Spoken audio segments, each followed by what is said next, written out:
Welcome to Hope Talks podcast with Grayson Willis and Pastor Margaret Michael, where you'll hear inspiring stories that are filled with hope and good news in Jesus Christ.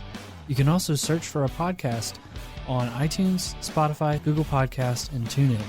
We would love your feedback and invite you to take a short, anonymous survey. You can find the link to the survey in the show notes.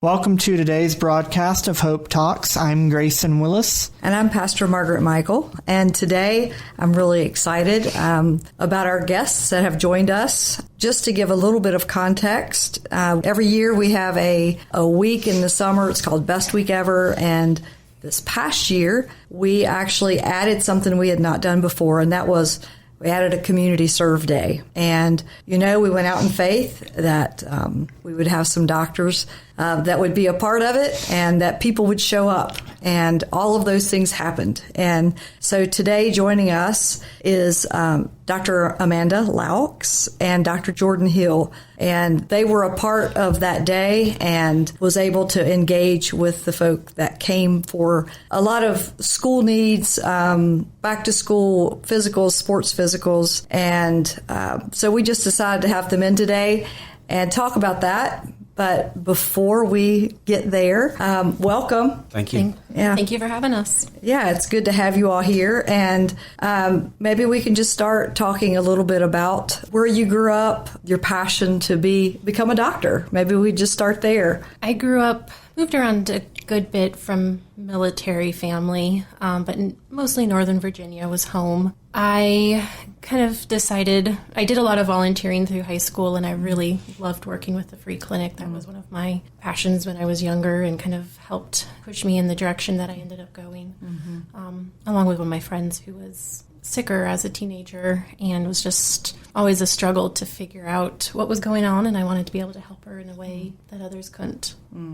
That's powerful. So actually, I grew up around here. So I've been in this church most of my life. And, kind of knew from a pretty young age that I wanted to go into medicine. And, I love the sciences. I love medicine and just enjoy working with people and getting to be part of their life and see how I can help them out.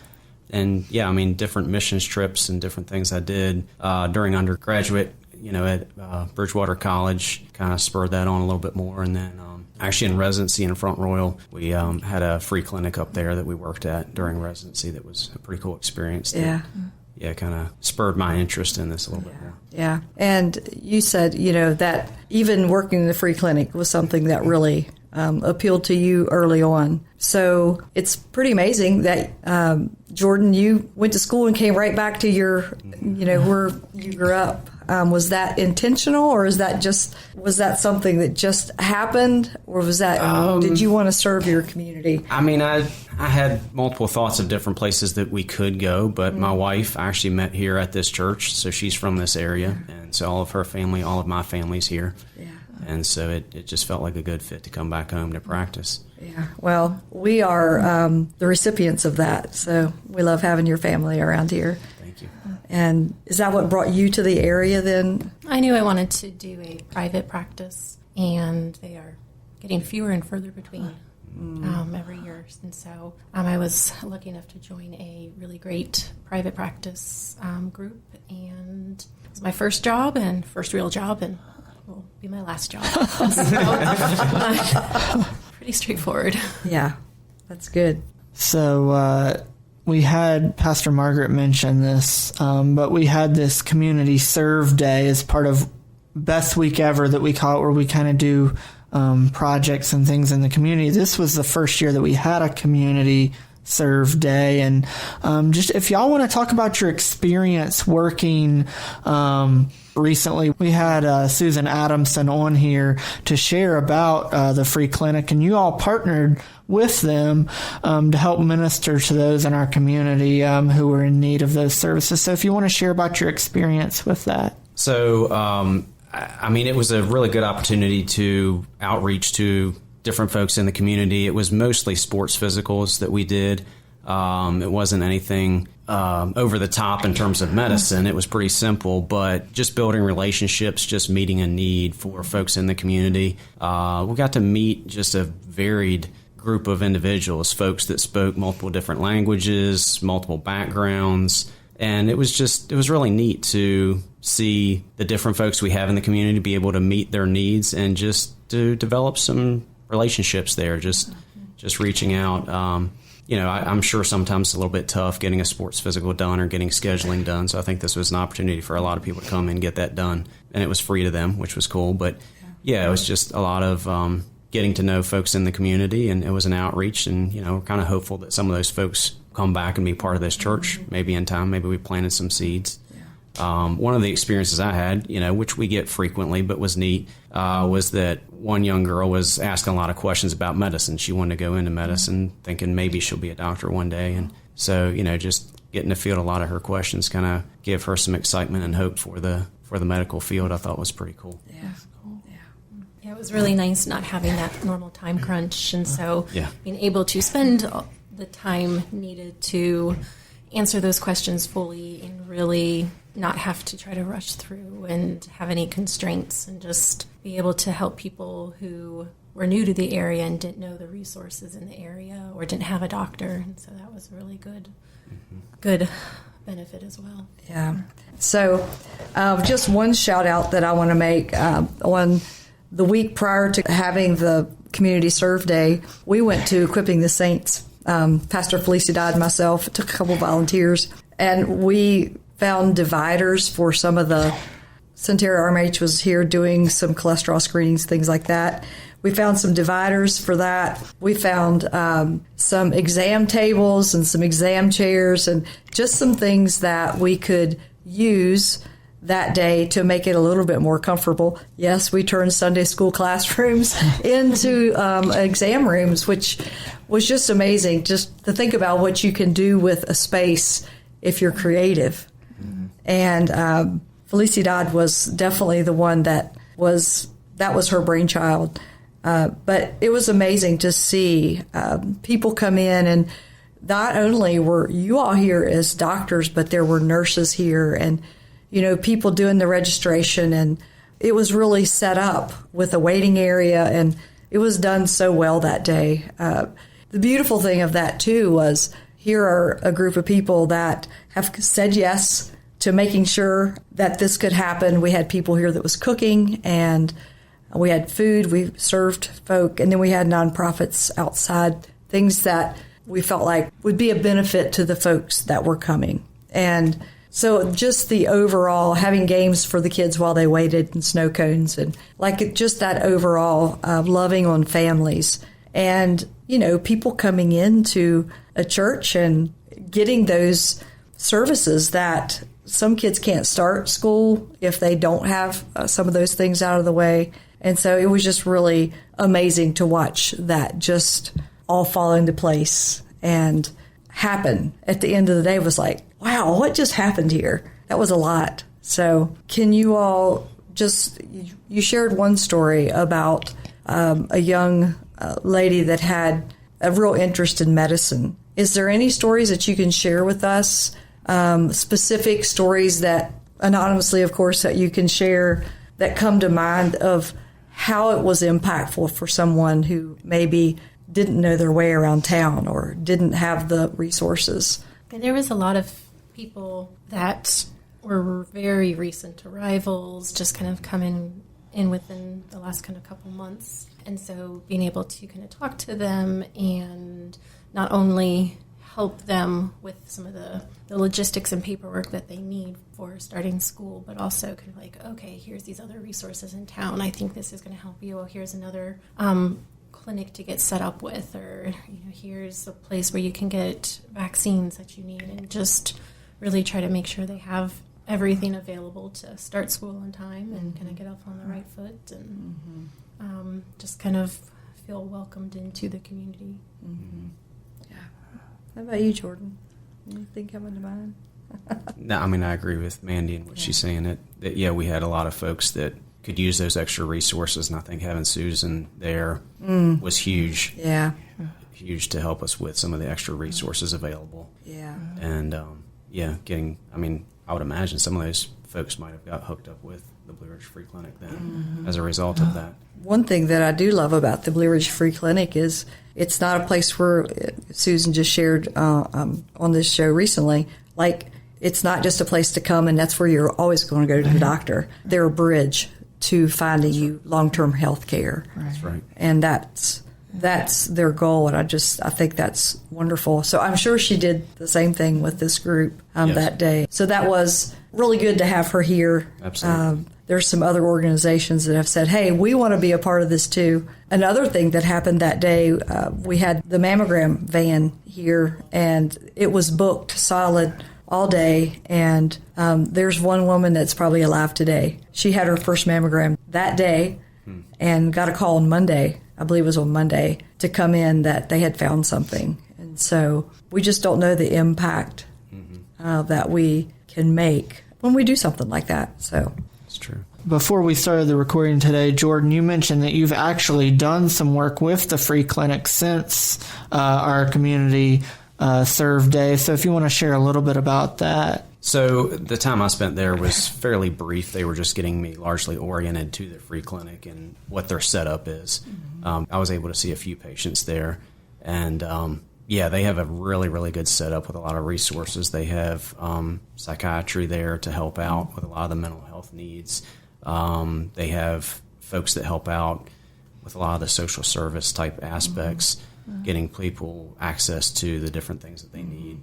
And just like Mandy was saying, with a lot of the folks when they first come here, I mean, some of these folks are refugees or that sort of thing, that, they don't know what a lot of the resources are and know where to get the help that they need. And I was just amazed at how organized it was, how well they had arranged everything. And it was a pretty neat experience. Yeah, it was interesting to hear Susan and Lynn talk about just how they started and how this has grown and how the Lord will open a door and they'll step through it. And I think the most recent is being able, they're not full pharmacists, but now they have access to meds. And that's just amazing that, 6 weeks and they are already at that place where they've been inspected and ready to move forward with that. I know that there are so many needs in our community when you look at a mental health crisis, and to be able to, and they were talking about, if you go to a doctor's office and you get that script, you may not be able to fill it. You may not have the money. And so for them to be able to have that there as well. But they also, I think she said, had somebody who gives financially, that she actually will give cash to folks that so some of the medications they had there, but actually several of the patients I saw did have mental health needs. One of them, the medications we had on hand at the clinic, this patient had already tried, and they didn't work. And so I came up with something that I thought would work better, and we looked at cost, and it's a generic, so it wasn't too expensive. But she's like, well, we have cash. We can just give them cash. If this is the amount of cash they need to buy that medication. And so, someone in the community gives financially that she can just give cash that they can go get the medication that they need, and then they have follow-up and make sure that that patient's doing okay with that medication. And that's powerful. It is. And the resources, it's a huge blessing. I just think about them being willing to just set this up and in faith. And I think she told us there's around 100 volunteers that are a part of that.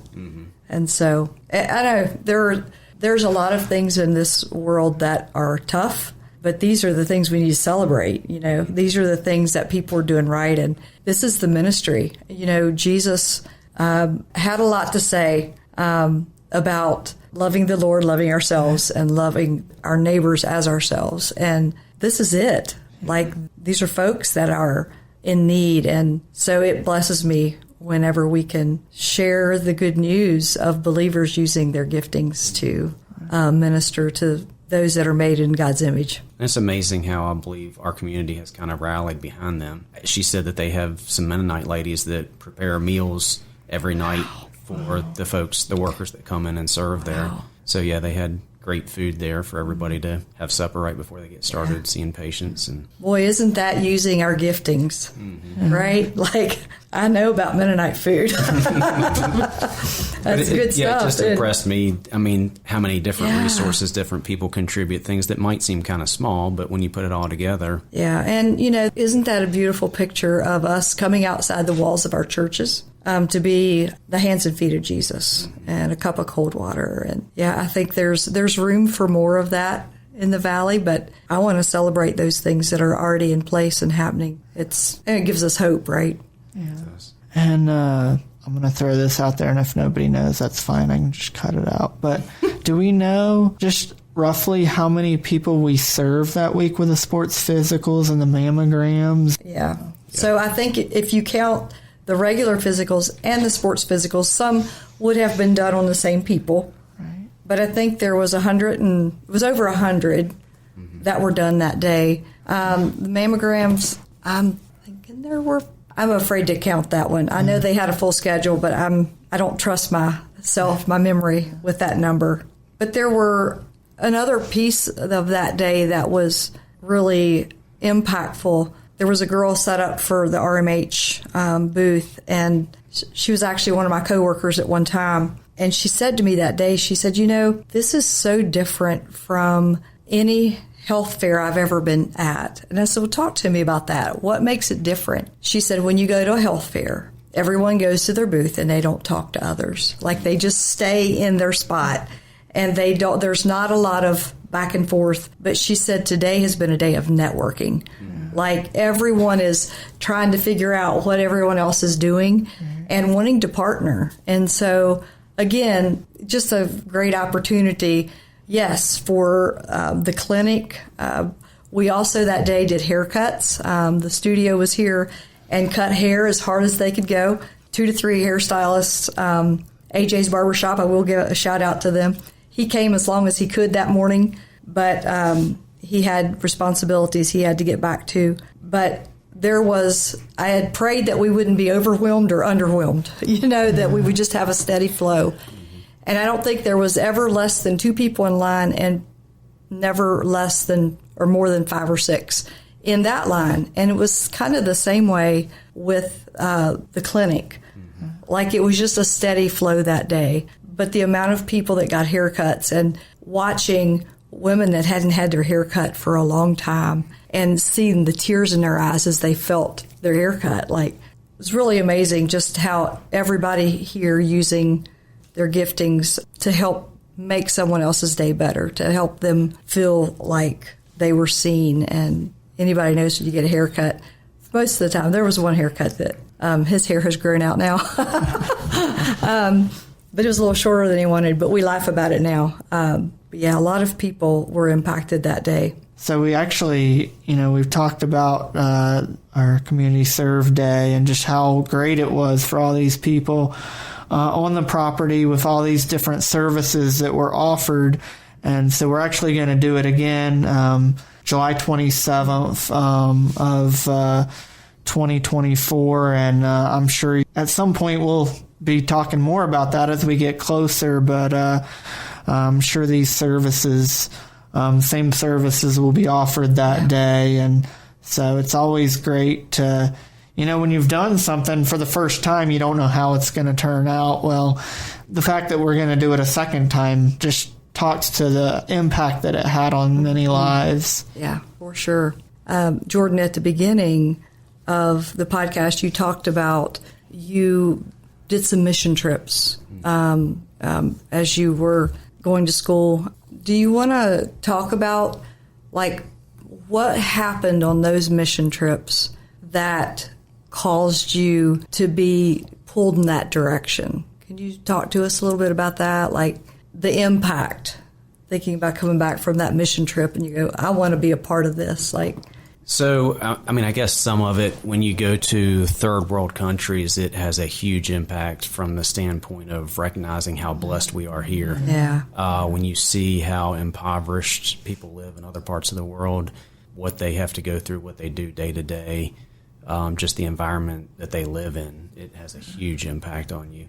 But yeah, in a lot of the settings and the different mission trips I did, it was mostly just reaching out, just touching their lives, just getting to know folks and getting to see some of the struggles they have day to day and just realizing how you can have an impact. But I guess part of it is I feel like when people are going through medical issues or going through rough times, they're more receptive to the gospel. Mm-hmm. Yeah. I think they're more in tune to realizing their need for God. Mm-hmm. And so I think there's a lot of opportunity for witnessing in what we do. Yeah. And that, that's transpired here as well. I mean, we have a lot of folks that have major life events with losing family members or, just hitting rock bottom, that kind of thing, that they come in maybe because they're depressed, maybe because they have anxiety, that sort of thing. But frequently it's a time to kind of reassess where they're at spiritually. And, in my practice, a lot of times we do get the opportunity to pray with those folks and just plant seeds spiritually. Yeah. But yeah, some of what we did on the missions trips kind of help you realize where that's at and then realize that we have that back home as well. Yeah. Well, and I'm thinking about, we talked earlier that a lot of people are coming here. We have people coming here, and so there is that need here as well. There are many opportunities to serve the world in our community. Yeah. Which is a powerful thought of, we used to, if you wanted to work with people from other places, you went other places. But it sounds like from the experience here and even the free clinic, that is something we can do locally now. We call this program Hope Talks. So anything right now and what you're doing in your day-to-day in the line you're in that brings you hope, whether it be, being able to help somebody or being able to walk with somebody through a diagnosis or whatever, just generically, or in general that you would like to share that brings you hope. I always think one of the toughest part of the jobs is those big diagnoses that you make, and it's one of those things that when you're able to find something and help someone out in that way, but then also follow through that journey and all the different stages of kind of the acceptance of the diagnosis and then the grief and then just journey with people through different stages of life, and then just also making sure that the end of life as well is just as much dignity and love and exactly the way they want it to be. And it's always something that, after those tougher days, going home to, my family and just being just so grateful to have that ability to make that journey with people and make it as easy as possible and just kind of make sure they know that we're still there for them no matter what the outcome is. Yeah, that's good. I was just thinking, like, God has gifted you all to help the longevity of our tents, right? These are just tents that we live in on this earth, and you all have that God-given ability to walk with people and to help them find health and wholeness, and being able to not just physically, but the spiritual aspect, like you're talking about, Jordan, which, it's all connected, right? And so that's beautiful to be able.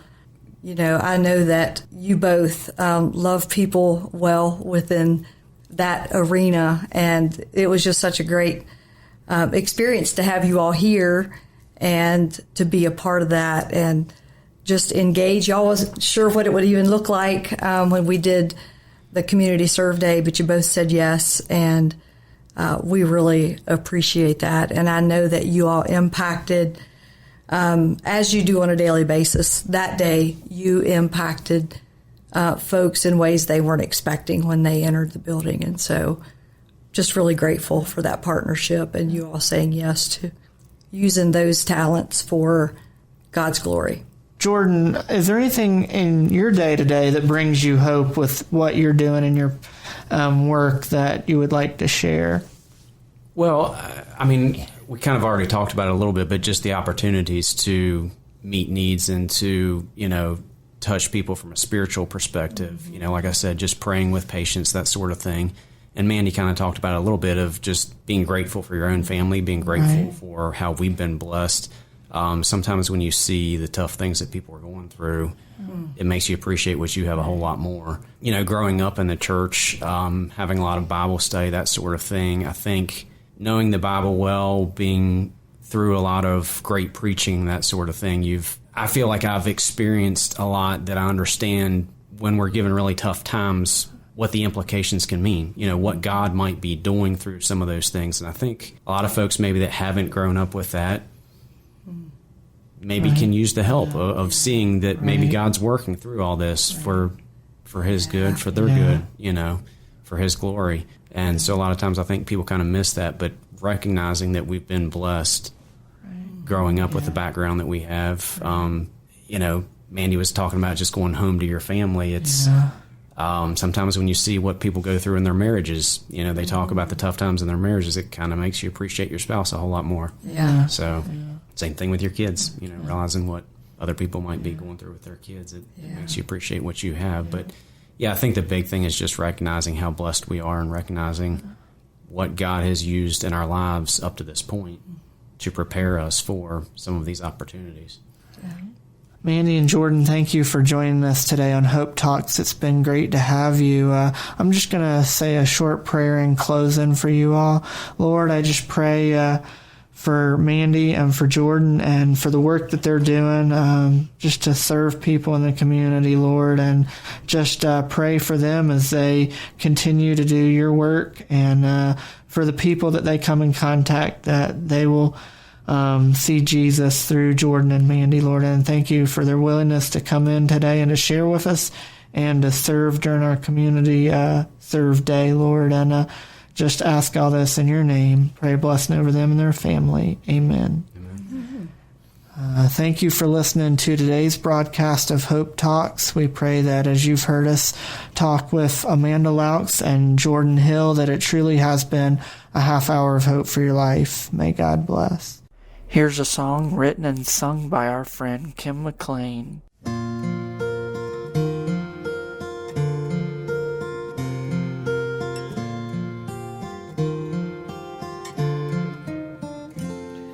I will love you, O Lord, with my whole heart. I will tell of your wonderful works.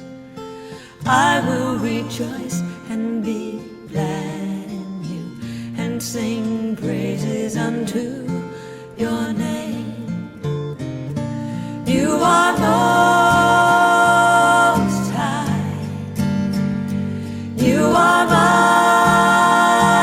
Redeemer. You are my refuge,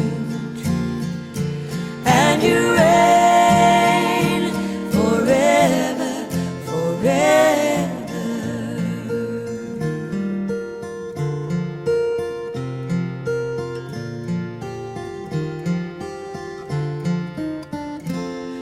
I will love you, O Lord, with my whole heart. I will tell of your wonderful works. I will rejoice and be glad in you, and sing praises unto your name. You are most high. You are my You are my refuge, and you reign forever. You are most high. You are my Redeemer. You are my refuge, and you reign